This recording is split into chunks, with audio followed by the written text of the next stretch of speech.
but it was more my internet than what it was the StreamYard. It's pretty cool. Okay.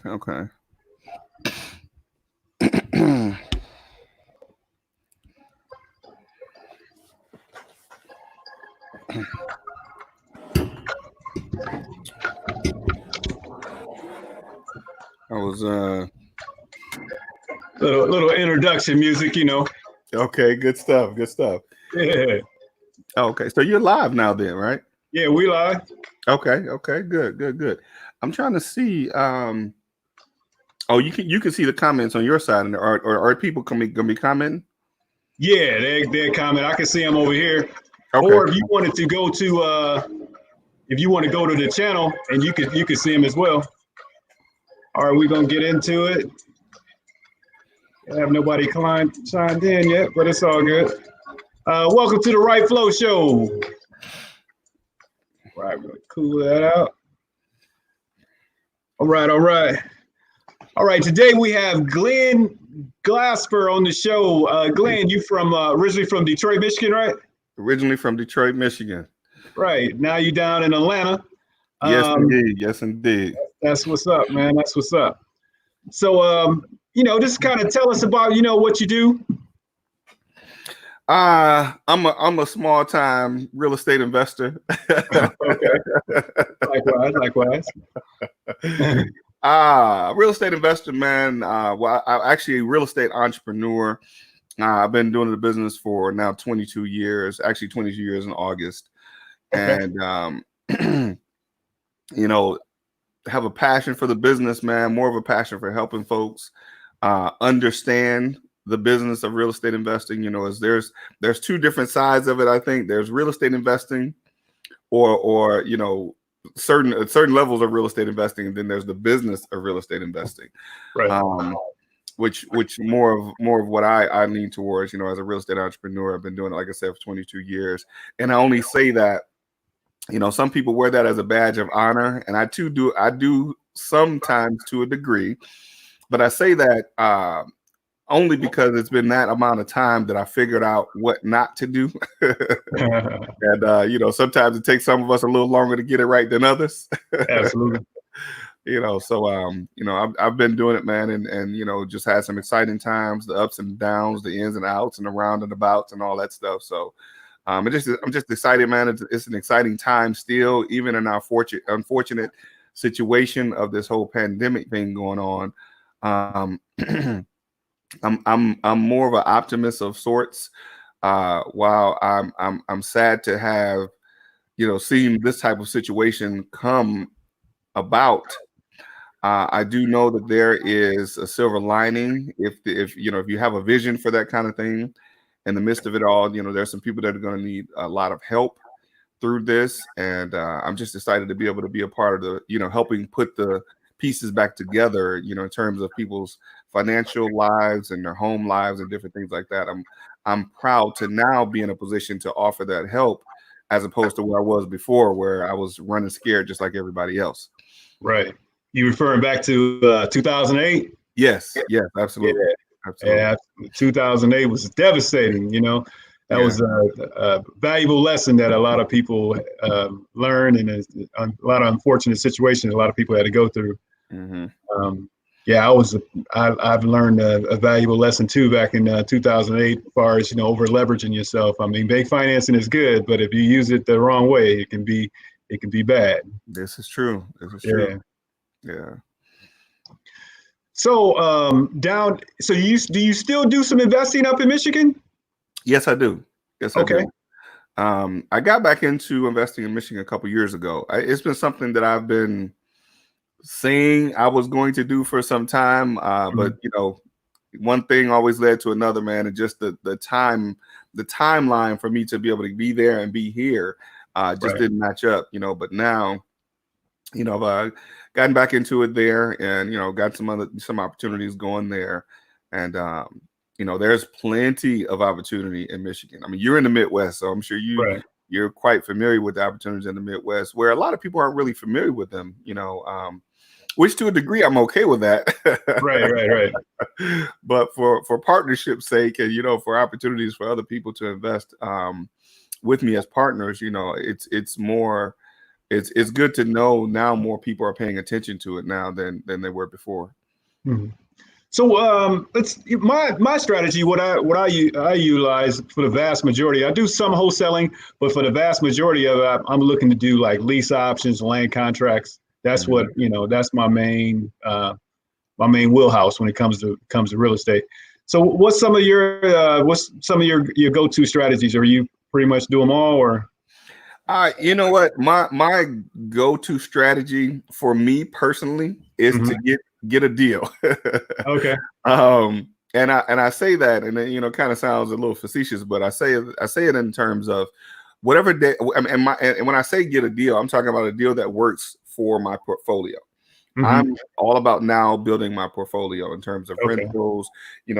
So whatever way I have to go about obtaining that, in terms of the strategy is the way that I go. So you can build a portfolio with lease options and subject tos and wraparound mortgages and those types of things. So whatever works, depending on the situation of the seller, whatever works to make it a deal for something that I can add to my portfolio is a strategy that I go with. But from a teaching perspective, now that's another thing. From a teaching perspective, I teach wholesaling. Right. However, and you and I know, you can just about wholesale just about any type of deal. Right. Some you have to be a little more careful with than others. But it's all about having the knowledge and understanding of the best strategy to use that works for the type of deal that it is. Okay. So you're more of a buy and hold. I mean, I still do a lot of it's wholesaling, but I'm just assigning over like the lease options and land contracts. It's still wholesaling, but so you're more of the looking just to buy and hold pretty much. That's your strategy, just to build a portfolio. Yes. Primarily, that's my focus. And I'll be honest with you. The main thing I did back in the time where in 2008. I was a fix and flip king, I guess, if you will. Now, of course, fix and flip back in those days, Amon, were nothing like they are today. Right. Fix and flips then were, literally lipstick on a pig. Right. Some paint carpet, that was including painting the cabinets. And I don't think I ever changed cabinets before, our new market. Right. So in those days, I fixed and flipped and I sold just about everything. I got into a situation where I was buying and buying and buying, and I got to the point I bought so much, I was holding about 18 properties. And I know it sounds crazy, but I was buying so much, I didn't take a whole lot of time to sell, right? Gotcha. Because I'm like, I got them, they're mine, I can do what I want to. So a few of them I start renting. But then after a while, y'all start seeing my overhead increase regularly, right? So I literally had to make a certain amount of money on a monthly basis to be able to cover the overhead of maintaining all these properties. So from that perspective, I began to start just selling things, selling them off and, just dumping them out as I could. Some of them I made great profits, some I didn't make as much. But, nonetheless, I still make profit. However, the thing that happened in the midst of all that is I sold everything, right? And some people would think it was a strategy. Right. I was just like, I need to dump everything and get the cash. And that's what I did. But the challenge in the midst of that was I wasn't wise enough, or I guess I'll even say knowledgeable enough at the time to continue investing with the cash that I made from selling all those properties. And although I didn't lose, quote unquote, in terms of, what quite a few other people did. Yeah. What I lost was the ability to take advantage of the opportunities that became available. Well, that's good, man. You were able to sell them. I mean, a lot of people like myself back then, I had quite a few properties. We had like 40 doors, but quite a few of those, we sold a couple of them, but quite a few of them we lost to foreclosure because we were over leveraged. It was just a terrible time back in the day. And which, getting back into the games, taking the credit away. So I had to come in through either a wholesaling or, the lease options, land contracts. I knew of those, but I got very, very familiar with them since that was pretty much the only way that I can really, get into the game. Yeah. So, but yeah, that's been pretty good over the years, and I just kind of stuck with it. Now, so you have you do the buy and hold in Michigan as well as in Atlanta? Yes. Yes. That's awesome. So my primary focus, honestly, is holding in the Midwest.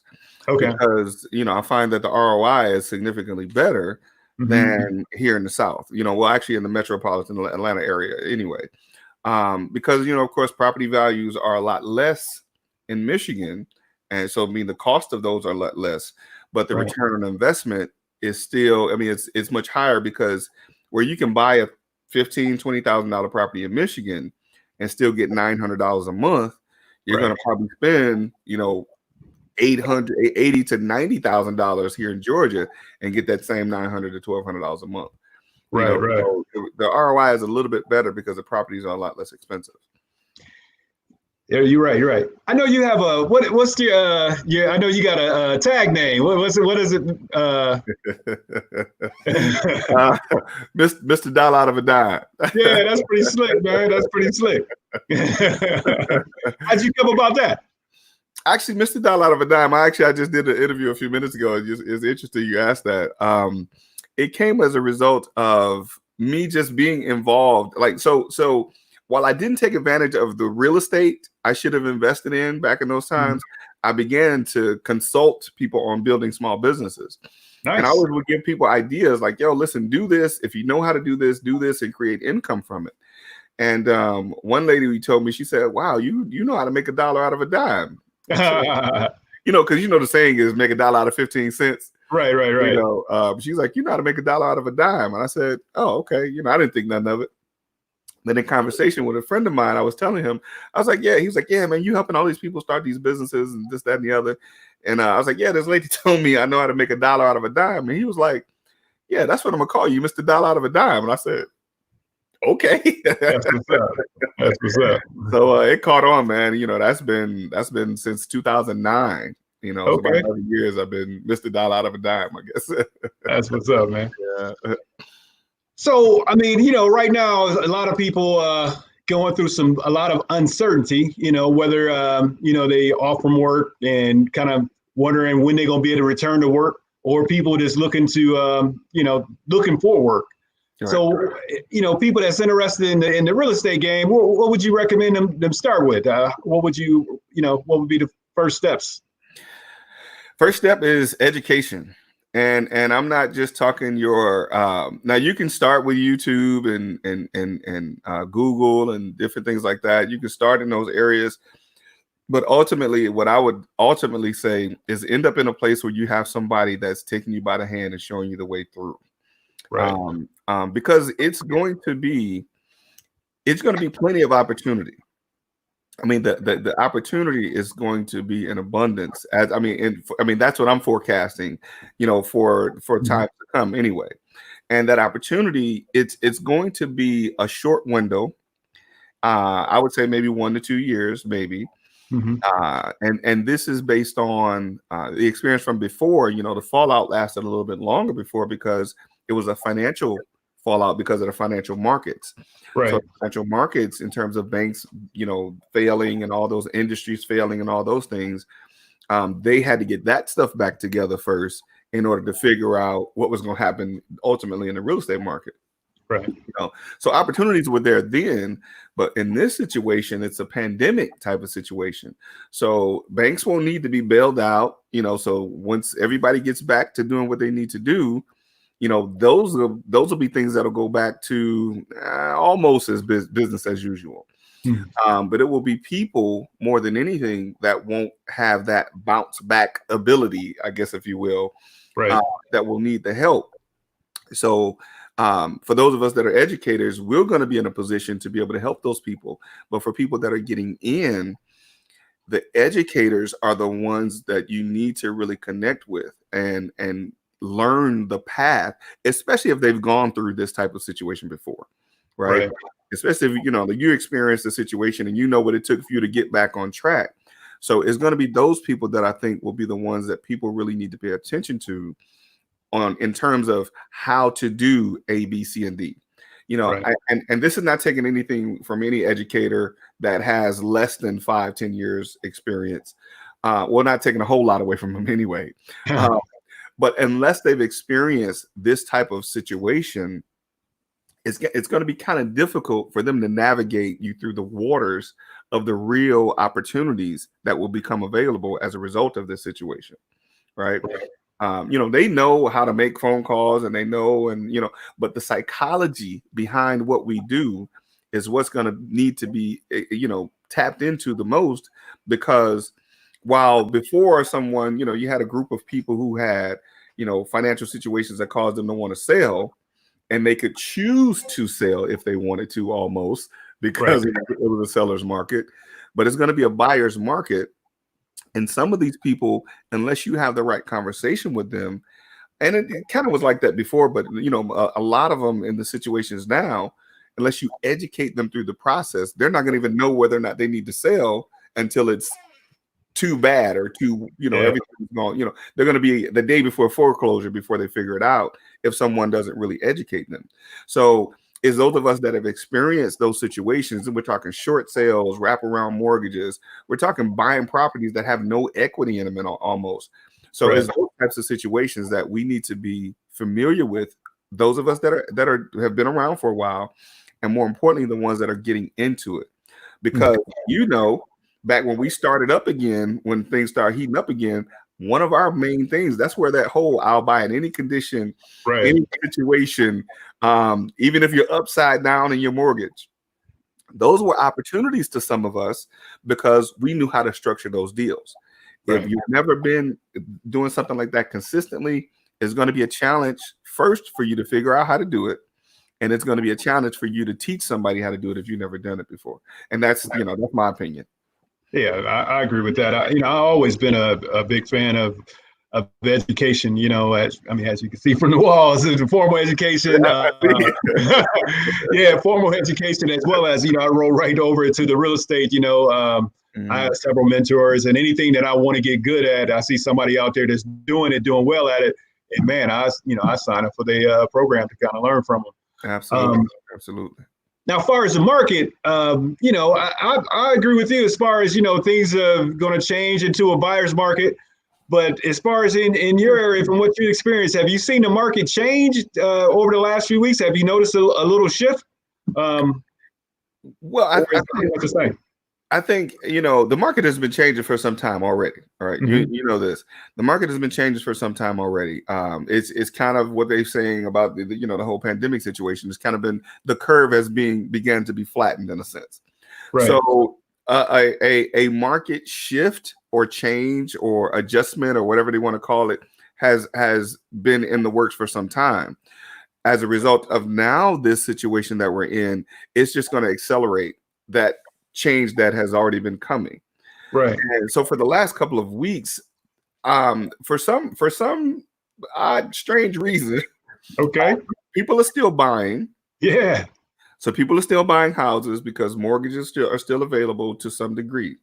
Now, it's from an investor perspective, and some traditional lenders, but from an investor perspective, some of the hard money lenders have begun to kind of shudder a little bit because they're looking at what the properties are going to be valued at for the near future, right? Which is, in my opinion, which is not, it's not an invalid thing to do. They need to be wary of this property that's $200,000 worth. That's worth $200,000 today, may very well not be worth that much in the next 3 to 6 months. Right. So as a result of that type of market knowledge or market anticipation, if you will, the lending has dried up some, which has caused the market to begin to shift, even, like I said, at an accelerated rate. And even those that are lending, they're lending at a lower percentage than they were before, where it was 70% of after repair value. Some of them are going back to 65 and 60% of after repair value.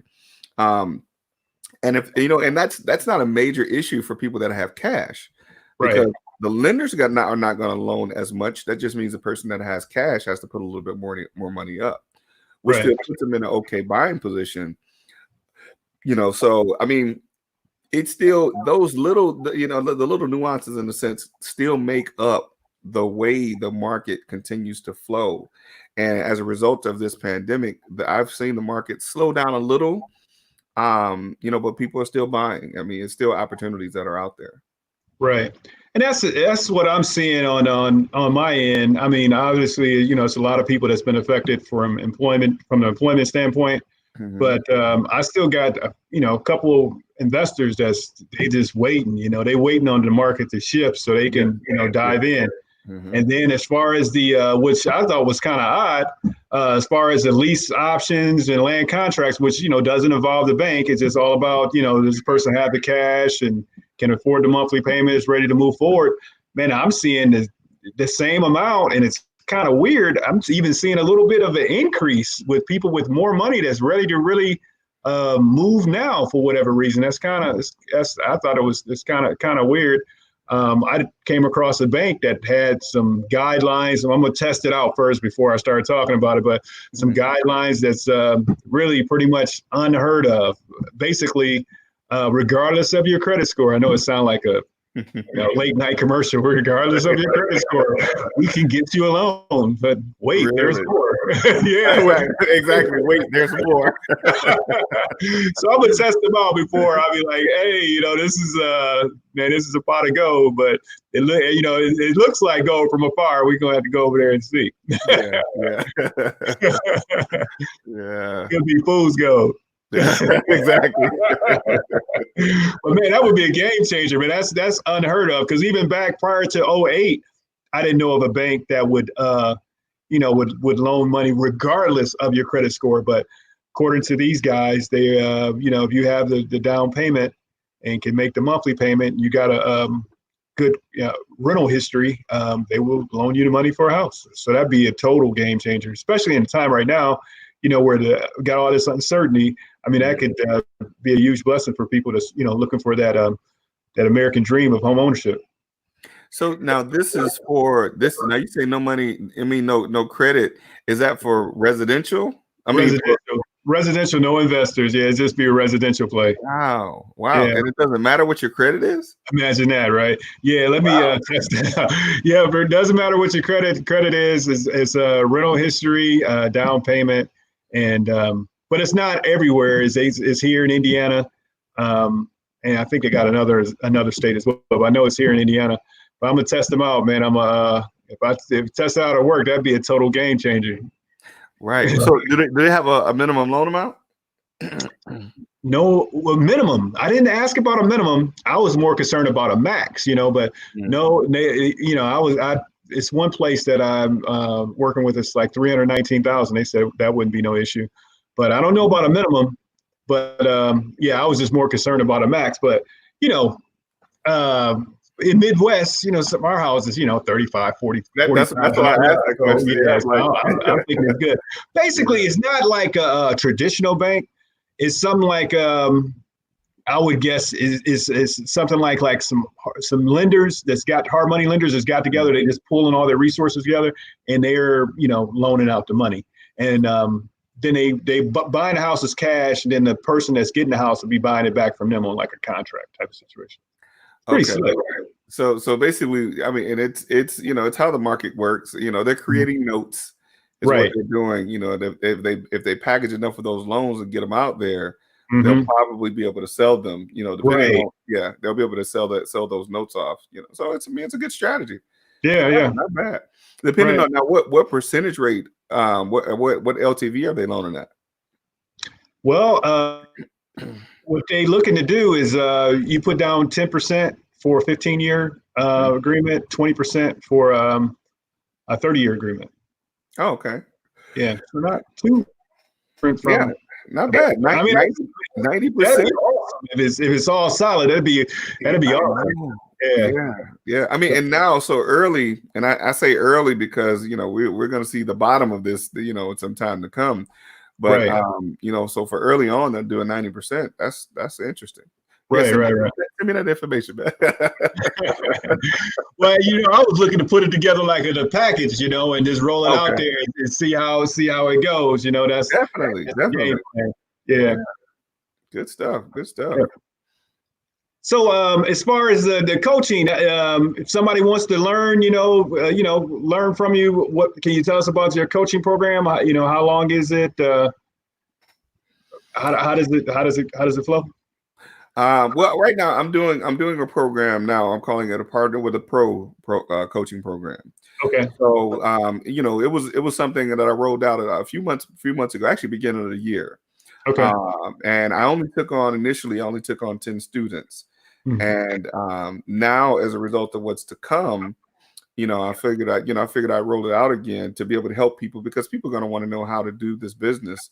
Hopefully they'll want to know how to do this business. Right. We rolled it out again. We're going to take on 10 more students. We got some additional support to be able to help people, get into the business and maintain it as a business, and make significant income. So it's real life real estate investing, partner with a pro. It's a year-long coaching program where we're Wow. actually partnering with them and walking them through step by step, taking them by the hand and get everything that they need: documentation, legal representation, credit, funding, all the things that they'll need to get to become successful at real estate investing. And, like I said, we're with them for a whole year. It's not just a 6-week program and just leaving them out there and to figure it out Right. for themselves. Because and this is just my opinion. I think, of course, we know that the fundamentals of the business of real estate investing don't necessarily change. But because the market is so cyclical, there's different things that are going to happen in the market, and especially now. Nobody knows what's going to be the ultimate fallout of this, but there will be some fallout. There will be some opportunity, and Right. it's going to take, in my opinion, again, more than just a 6-week program to say, hey, this is how you do the fundamentals. But you're going to need a little more than the fundamentals to figure out how to navigate through this. Absolutely. So that's why we're extending that program, for a year, and we're extending it to additional people, for the remainder of this year. Awesome. So for a year, what's the investment? For a year program, we actually our initial program, our initial 6-week program was. I got to say the price on here now. No, you don't have to say the price. Yeah, we'll skip that. If you want to know about what I like to do with these shows, I didn't throw that out there. I had a couple guests on about a week ago. What I like to do with the shows is say for example, somebody's interested in learning from Glen. Basically, how I structure, they will contact me, and then I will pass the contact information over to Glen. Definitely. This is how we do it. I mean, that way we all, eat off the thing. You know what I mean? Absolutely. But and that's what I was going to suggest. That's, if anybody is interested and want to know more, of course they contact you. Right. That's why I didn't put any information out there. Yeah. Thanks, man. I appreciate that. I need to start going over that with folks at the beginning. It's the business of what we do, man. And I was just saying on the other show that I was on just a little while ago, it's relationships. And that's the main thing that I think. That's the lost art in many cases, unfortunately, what we do and I always refer to it as the business of real estate investing, is building relationships and networking and connecting with people, and not only fostering those relationships, but continuing to nurture them. And it's, this is an opportunity for me to be on your show, and of course you'll be invited to be on my show, and of course it's a give and take thing, man. So again, I appreciate you, for the opportunity to be here. Yeah, I appreciate you too, and as well as that other information that you passed off to me about a couple months ago. Yeah, that was pretty cool, man. That was a good plug, man. That's what's up. Definitely. Yes. And again, like I said, that's how we do, man. We here to serve one another. The question that was asked earlier as well was, do I think the market? Well, actually, they were more specific to Atlanta. Is it oversaturated? I said nothing in business, in my opinion, can necessarily be oversaturated if you understand the power of collaboration. Right. So no, I don't think it's oversaturated. It'll be 100. It's going to be 1,000 more educators, right, that'll pop up as a result of this whole pandemic. And some of them will have just closed 2 deals earlier this year, and started studying real estate last year, and they'll be the new gurus. Right. I just think, a lot of people just, connect with different folks, like, Yeah, people do business who they like and they trust, some absolutely. people just relate more to, certain type of folks and who they relate with with others. It's like the one brother down there, we might as well throw him out there, my dude down there, Marquell Russell. Marquell Russell, definitely Get it in. Definitely resonate with his story. And his whole way he does business is it's right on point. And I would recommend people checking him out. It's pretty good stuff. Really good material. He definitely rings the bell on there is not another you. Right. He's original. Says, well, somebody else is already doing that. He said, but they're not you. Right. Yeah, that's what's up. Absolutely. Yeah. Okay, man. That's like I said, I usually do them in 30 minutes. But anything you would like to share with the folks right before we wrap it up? One thing, man, is just, I always like to leave people, man. I start and I end with this: education. Get with somebody, if not me or Armand, somebody that has weathered a storm. And I always refer to this. My pastor always says that I don't trust anybody that doesn't walk with a limp. Right. If they ain't never been through nothing in real estate, it's probably not likely that they'll be able to help you get through something. Absolutely. But education and always be a student of the business of real estate investing. Don't just jump in. Oh, I want to learn how to wholesale. Understand the business of real estate investing. And even if you start with wholesaling as a strategy, right? That's not all real estate investing is. Right. Even if you start with wholesaling as a strategy, understand the entire business. And just, doesn't mean you have to do everything in the business, but just understand how it all works. And, along the way, I believe you will eventually gain the momentum and be able to become what I like to call real life real estate investor. Absolutely. That's what's up. Well, Glenn, man, it's been a pleasure, man. It's been a pleasure. And we have to do this some more, man. And yes, I look forward to getting on your show as well.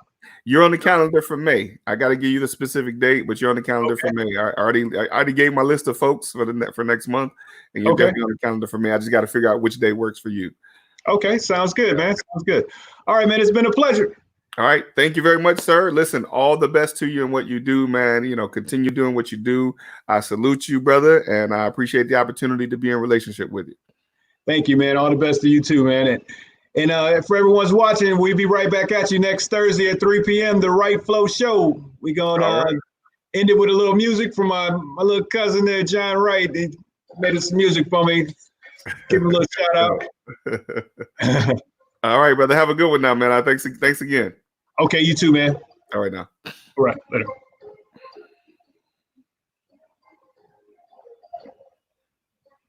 I don't know if I'm supposed to do something or if you.